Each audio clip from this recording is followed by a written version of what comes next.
বুকশেল্ফে সাজানো বইগুলো দেখলে কষ্ট হয়। কষ্ট হয় সারা জীবন ধরে সঞ্চয় করে রাখা স্কুল কলেজের সার্টিফিকেটগুলো দেখলে।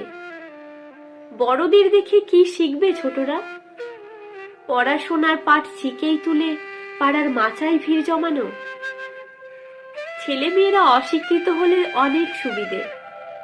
ভোট উৎসব চালু থাক, রুটি তরকারি আর মদের বোতলেই সমস্যা মিটে যাবে। হীরক রাজার দেশের উদয়ন পণ্ডিতের কথা মনে পড়ছে। সত্যজিৎ বাবু অনেক আগেই জানিয়েছিলেন, আমরা বুঝতে পারিনি। বিশ্ব সংসারে আমরা বাঙালি বলে পরিচয় দিই।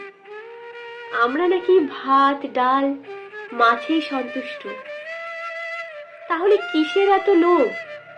আর কত চাই? সোনা কাঠি চিতা ধরাবে বুঝি?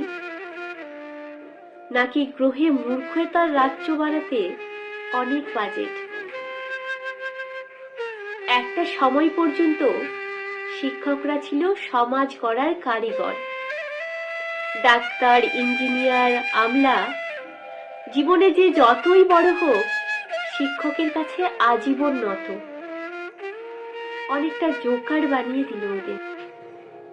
ফাঁকা থাক স্কুল ঘর, বাচ্চারা ঝালমুড়ি, ঘুগনি কিংবা চায়ের দোকানটাই চিনতে শিখুক শুরু থেকে। মেধাবী ছেলে বা মেয়েটার মাস্টার হতে হবে না। পেটের জ্বালা মেটাতে বরং রেলগাড়িটাই থাক। দুবেলা হকারি করে কেটে যাবে। পথে বেরোতে পারবে তো ওরা? জানে, তবুও ঘায়ে নুনের ছিটে দেওয়ার জন্য জিজ্ঞেস করবে, শুনলাম তোর নাকি চাকরি চলে গেছে।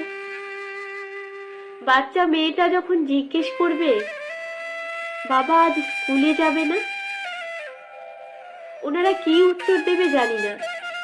হাতে বিষের শিশি কিংবা গলায় দড়ি দিয়ে হয়তো সে পালিয়ে যেতে পারবে, কিন্তু তার উপর নির্ভর করা মানুষগুলোর কি হবে?